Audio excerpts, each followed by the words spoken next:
Thank you everyone for your attendance this morning.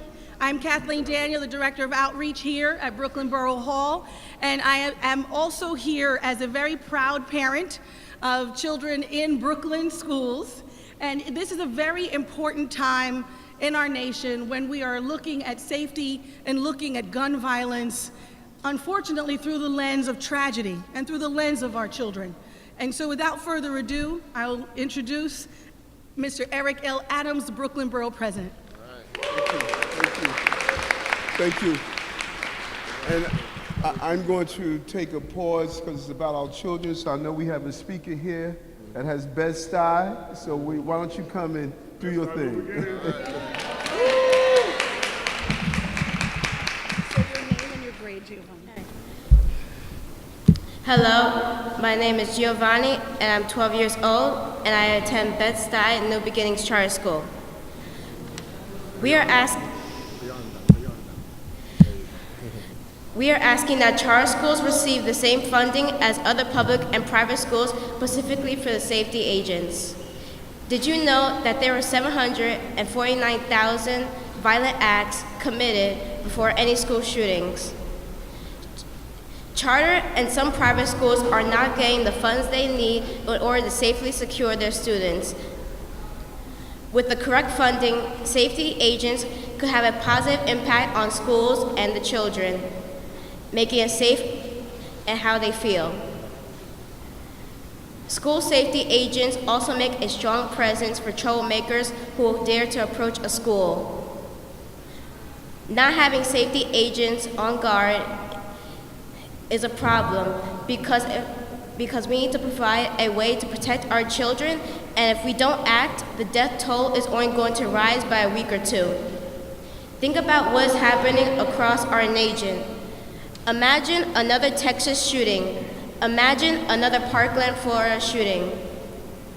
I just want to take a moment to share my utmost satisfaction with the students of Parkland, Florida and Texas, because they feel it is their right to stand up against elected officials, to hear their voice. New York as a whole has a chance to prevent any more shootings or acts of violence against our children by adding safety agents until, rest assured, every child in NYC and America feels safe and secure in their school. Again, we are asking that charter schools receive the same funding as public and private schools, specifically for their safety agents. Thank you. Thank you. Good job. Good job. Really want to thank both our Councilman Reynoso and Councilman Robert Cornegy for just the insight and the foresight to see how this issue has become so impactful for our children. And when you look at the numbers that state that more people have been killed at schools this year than have been killed while deployed as members of our military, this is America, not Afghanistan. Our children should be learning math, not massacre. They should not be concerned about who's walking through the door and how traumatizing this is to know that school shootings have become an epidemic in our country. And what is it going to take before we wake up and hear that these gunshots are ripping through the fabric of our young people? And even when the bullet hits the body of the persons who they are intended to hit, it doesn't stop traveling emotionally. It rips apart the emotional trauma of the children who are part of this. Every time they read, every time they hear, every time they find out another school shooting, they realize that it is a school and it equated to what's happening to them. And so this young man is wearing a t-shirt that says Bed-Stuy, do or die. In philosophy, that's what we're saying Bed-Stuy, do and live. We want these children to live, and we want them to live in a very real way. Living is not only where they are in their physical state, but where they are in their emotional state. Just as military personnel goes through PTSD when someone is killed, these children are going through PTSD. Post-traumatic syndrome is real in our schools every day and is impactful. That's why all of these schools are here. charter school, private school, parochial schools are all coming to state that security and safety must be part of the environment. It doesn't matter how large the school is or how small the school is. And we want to fix the current legislation to state if it's a two-person school with 2 children are there, or if it's 300 or 400 or 1,000, all of our children must be safe. A mother doesn't state that since I put my child in a synagogue or in a yeshiva or inside a Catholic school or a charter school, I'm not concerned about the safety of my school. And these sick minds of people who are using guns every day don't stop and say, well, we're not going to go here because there's only 300 children in this school or there's only 25 children in this school. No. Our tax dollars should protect all of our children. And that's the call that we're doing and we're calling for today. And so I want to thank my council colleagues as we look over this piece of legislation and ensure that this Intro 70 will provide security for support for 75,000 children. That's a real number. Those are our babies, those are our scholars. This is a real piece of legislation that's going to deal with current time. The law did not cover these non-public schools with less than 300 students. That's unimaginable. If you have less than 300 students, you're saying that your life is not as important as in a school where you have 300 plus students. That is unimaginable, and that is not something that we should be a part of, and we should be looking forward to move forward. So this intro is crucial. And Councilman Kornegay and the other, his council delegation is moving this forward, and both these councilpersons, Reynoso and Kornegay, have continuously they have been the voice of the voiceless and those who have been discounted in so many ways. And so that's why we're here with these families, these participants, these children who are leading this call to say enough of the senseless violence, enough of the countless number of people who are losing their lives, enough of the energy that states, well, it's just another school shooting. We cannot become desensitized to someone coming into a school, discharging a weapon, killing children. We cannot be desensitized. People was focusing more on who won the NBA series instead of looking that children were shot and killed. We cannot become desensitized. It has become so normalized that it's just another school shooting. Oh, only 5 were shot this time. Only 7 was shot this time. No. One child shot in a school cannot be accepted. That's what we're saying. And we have to be heard. We have to be heard. Thank you, Borough President. And next we have City Council Member Robert Cornegy, Jr.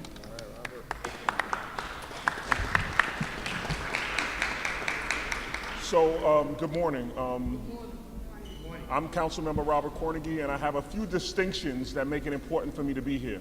Number one, I'm the council member who represents Bed-Stuy New Beginnings. Number two, I'm the proud author of Avante's Law, which put door alarms on schools, almost 100% of the schools in the city. If there would have been a distinction made in that legislation against particular schools, I would never have authored it, and I'd have fought hard. So it's my idea that every student in the city of New York should have equal protections against violence, against intruders, and in the case of Avante's Law, against elopement. So we know how important it is. And then my third most important distinction is I'm the proud father of 6 children. And every morning when I wake up, I prepare my kids for the day and take them to school, because that's my job. That's how me and my wife worked it out. I do the mornings. When I leave them, I do so with the expectation at the end of the day, I will once again be able to wrap them in a warm embrace and wake up the next day to do it all over again. Unfortunately, too many parents across the country have had that daily cycle broken by school shootings. And tragically, here in New York City, there continue to be children who go to schools without the protection of security guards. That is why today I'm incredibly proud to stand with my borough president and colleagues in the council to demand that the council pass Intro 70 to ensure the small parochial and charter schools who are currently forced to choose between student safety and classroom resources no longer have to do so.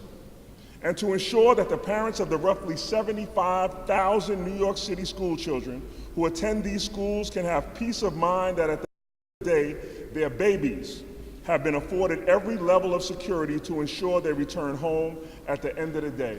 So I'm proud to be here. I'm proud that we are forward-thinking enough to re-look at legislation even after it's been introduced and make the tweaks necessary that every student is covered. Thank you. Thank you, Council Member. I always have to do this after the Council Member Kornegay speaks. And next we have Council Member Antonio Reynoso. So I want to thank my colleague, Robert Cornegy Jr., who's been at the forefront of a lot of these issues and always standing strong. I also want to thank our Borough President, Eric Adams, for continuing to champion issues that are important to all Brooklynites all over the entire county. I'm also a new father, a 5-month-old child. I'm the morning dad as well, so I have to take him to the babysitter every single morning. And even crossing the street, I look twice. I make sure there are no cars. The cars are completely stopped before I even consider crossing the street. My child's safety is paramount. And a shooter does not discriminate. As a legislator, I can't discriminate either. I have to make sure that I play fairly and equitably throughout the entire city of New York. This is not a charter school versus traditional public school conversation. This is about all kids conversation, all of our children conversation. And I want to make sure that I lend my voice to that. What's very important to me in this is that if a shooting were to happen, God forbid, here in the city of New York, there's not one elected official that won't stand or won't come to a funeral or mourn the life of a child, whether he's in a charter school or a public school. There will be no difference. So there should be no difference in ensuring that they're safe by providing these people, these safety agents, these children, these safety agents, these students, these safety agents. And lastly, I would say is, for a long time, we as elected officials have fought for charter schools to have standalone sites, that they pay their fair share, that they pay their rent, that they don't come to our schools and co-locate. Well, these schools did that. And because of it, now we're saying that they're going to suffer. I disagree. You did the right thing. You have your own building. You're providing education. We asked you to do that. You stepped up. You did that. Now I'm going to step up and make sure that you get your safety agents. Thank you. And now we have James Merriman, the CEO of the New York City Charter Center. Hi, good morning. I first want to thank the Borough President, thank you, and the council members for standing with all the kids of New York City on this issue. Sometimes when we do a press conference, we spend a lot of time thinking about what we're going to say, and I'll be honest. You know, how can we explain complex things? I didn't spend a minute thinking about what I was going to say today. I mean, what are we talking about here? We're talking about equal funding for school safety for all kids. I don't even know why we're here discussing why all schools don't get equal funding. And it's as simple as that. There are no countervailing arguments. There are no complexities and other sides. It's time for the council to get this bill done. Frankly, it should be done this afternoon. And people of goodwill, I think, and again, the council members here, I'm sure we're going to get it done. I'll say this, just to be clear, though. You know, right now, charter school leaders are doing the right thing. They are spending enormous resources to make sure in their standalone buildings that they are safe. And they'll do that whether funding comes or not. Now, they're going to have to take it from funding that should go into the classroom instead of for safety agents, but they will keep their kids safe. I don't want anyone to think that right now charter schools aren't safe, aren't locked down, and aren't prepared. They are. but it's time for them to be able to take that money, put it back in the classroom, and get the money, public funding, along with every other school in this city.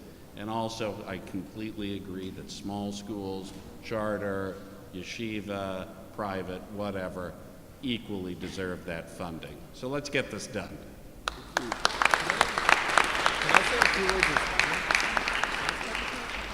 We have Debbie Almontazer from the, thank you, sir, from the Muslim Community Network.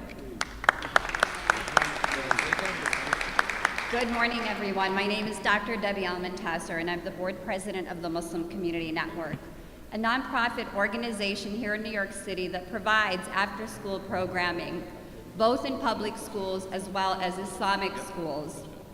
And I have to tell you, when our staff came back and told us that they did not feel safe in some of the Islamic schools because there weren't trained and proper safety agents, that became a very big concern for us, where they felt very comfortable working in public schools that were fully equipped with safety agents. So this became a priority for us as an organization, where we organized and mobilized the 17 Islamic schools through the Islamic School Association of New York, where we helped them understand what Intro 70 was and actually introduced them to this and made them a part of the coalition that actually brought Intro 70 into reality.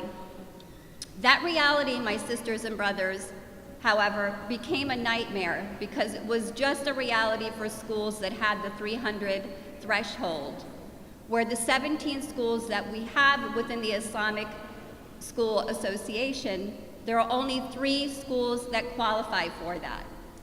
That made my community become very outraged to know that something that they fought very hard for, only 3 schools were able to qualify for this. When this bill came about, Intro 70 came about, it came with great opposition because it was seen as a battle of taking money from public schools for private schools. In addition to that, it also received a great deal of opposition because of the fact that safety agents are all under the New York Police Department, where members of my community, the Islamic community, felt that that was also something that they were nervous about, opening the doors to the NYPD. So through our advocacy as an organization, we were able to get Intro 70 to actually hire outside security agents that were going to be trained via 32BJ and a number of other organizations to make it something that people can all be able to feel comfortable. Here we are now in 2018, after knowing since January up until today, there have been 19 school shootings across the United States. 19. How many more schools do we need to see this happen for us not to take this issue seriously and make sure that every child and every educational institution, whether they have 10 students or 300 students, need to be safe and secure in a school premises that is offering them an education. So I am proud as the board president of the Muslim Community Network to stand with the borough president and all of the city council members that are pushing this forward to make sure that each and every child in New York City has and is afforded an equal education while feeling safe and secure in their school institution. Thank you so much. We have two more speakers, and thank you for your patience. I'd like to introduce Rajesh Singh from the United States. Good morning, everyone. My name is Rajesh, and I'm an operations manager with United Sikhs. We are based out in Queens and New York. As a global human rights advocate, United Sikhs stands with the Brooklyn Borough President Eric L in demanding equal security guard funding for every school across all 5 boroughs that claims, that my national director, Jitendra Singh, who's based in New York. Through our endeavors to feel safe in our schools and in our city, through our network of disaster and emergency relief programs affiliated with the United Nations, organization has always worked within the region and where the tragic shooting took place. Our hearts and prayers goes with the victims and the families, and we thank Borough President Adams, Council Members Reynoso and Kornegay, and our local community and faith leaders members in bringing up this particular issue and passage of legislative which will definitely bring a major change across the schools. Thank you.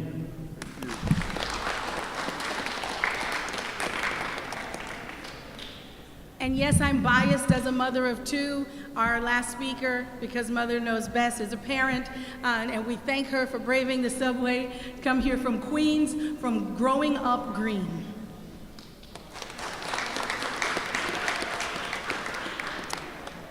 Good afternoon, everyone. My name is Erin Acosta. I am a parent at Growing Up Green Charter School, and I'm very grateful to the Brooklyn Borough President for standing up here today with us. I had to come all the way from Queens.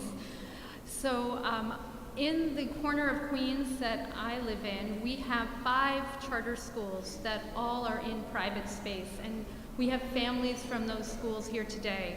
Along with Growing Up Green, there's Our World Neighborhood Charter School, Academy of the City Charter School, we have Voice Charter School, and Renaissance Charter School. Of course, our children are safe in our buildings, but the cost for that safety is coming out of what should be paying for books and programming for our children in the classroom. So all we're asking the City Council to do is to include the charter school students in Intro 70 so that the learning that's going on in the classroom can keep happening and our children are safe in the building while they are learning. They're all New Yorkers, right? All these kids back here, they're all our children. Every single one of them. I have 2 kids. My daughter goes to Growing Up Green Charter School. My son is now in a district high school.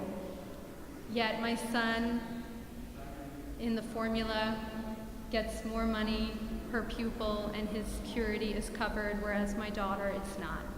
So I really thank, I'm gonna get their names correct, Council Members Kornegay and Reynoso for being here today and for supporting this bill, and I implore their colleagues in the City Council to do the same. This is a really easy lift.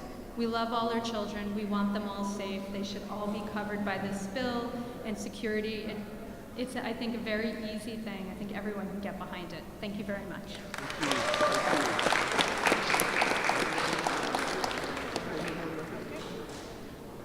We just want to thank everyone for coming out today. We want to give a special round of applause for all of our scholars from Brooklyn and Queens and all of the boroughs. Today, this is about you. This is all about you. And I want to especially thank the scholars that are our rogue reporters. They were here with their teachers, and I'm going to call you out, young ladies, right there. Wave and wave on the stairs here. They are covering the story.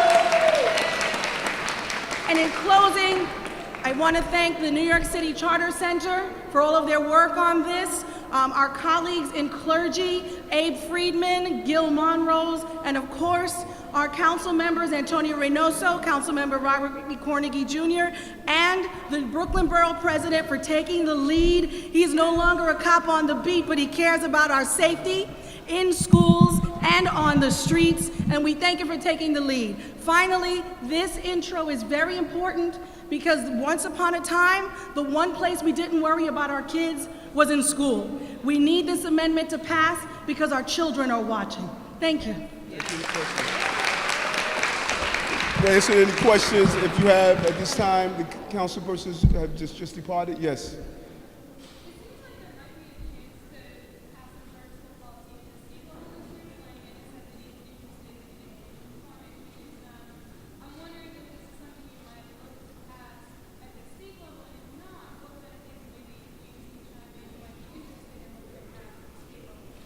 You said dealing with, I didn't get the first part of it.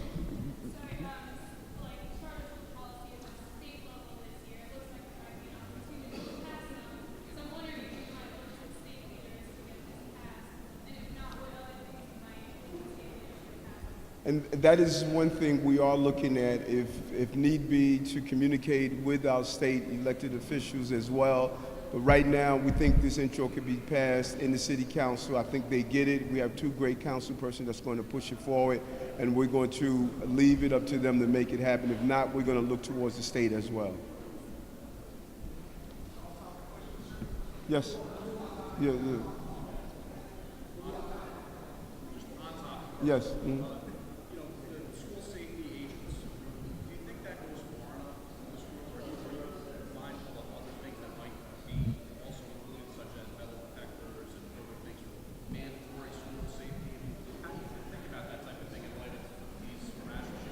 I think that's a good question. I think that school safety is a moving target, and we should not be fixed on any one set of rules. We should look at whatever it takes to keep our children safe. If we need to use metal detectors in certain schools, I think we should use them. If we need to have police personnel, special attention at the perimeter of the school, we should do that as well. I think the first starting point is allocating the resources for school safety officers who can communicate directly with police personnel if need be, and know how to deploy students and move them to safe areas if there is a shooting, and to go through drills. Unfortunately, just as we do fire drills, we need to start doing safety drills as well. And I think that that's the combination that we need at this time. Okay?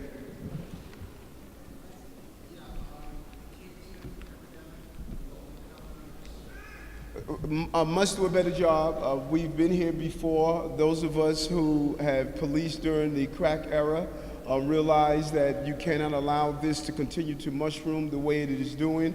The location on Myrtle and Broadway, you have a series of stores there that have made the decision that they're going to circumvent justice and the laws by allowing people to either sell on the street or do other ways of distributing K2. You have to do more. We cannot allow 25, 30 people to overdose on K2 and not have an immediate police response. We're not doing a good enough job, and we're going to reach out to the police department and say we must do more in those areas where we're seeing to be ground zero for Brooklyn, Myrtle Avenue and Broadway. Okay? Thank you. Thank you very much.